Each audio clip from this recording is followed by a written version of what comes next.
Hi YouTube, welcome back to Wtf Rc Cars. So, continuing on with the Elceram Nitride ESC videos, we're going to be looking at the hall sensor menu. So this should be quite a quick one to explain. It's pretty straightforward what it does, but in case you don't know, let's bring in for a close-up look and see what we've got on this menu.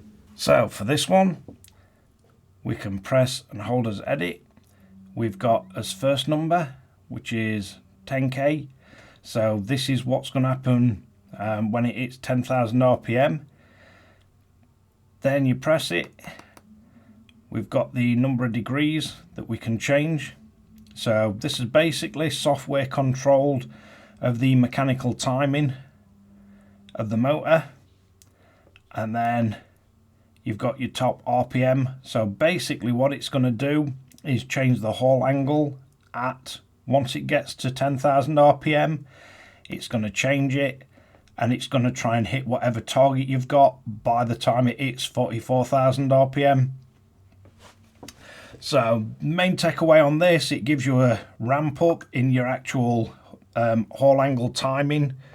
And the main takeaways on this one, the more hall angle you give, the more RPMs you're getting per volt, but the less torque, and it makes it less efficient for your motor.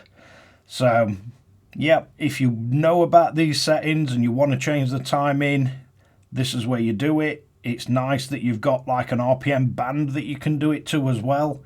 So yeah, useful little feature, but don't know an awful lot of guys that actually change the timings in racing, but it's a nice option to have if you need it, and the fact that you can do it over an RPM range, even better.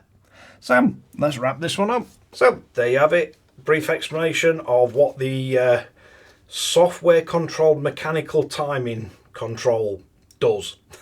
Basically gives you RPM ranges that you can change the actual timing of the motor.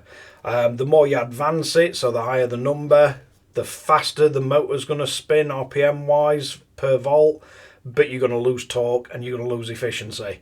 But if you're wanting to do that, you know why you're wanting to do it. But thanks again for watching Wtf Rc Cars. Don't forget to like and subscribe, hit the notification bell, share to friends and family, and catch you guys again in the next one.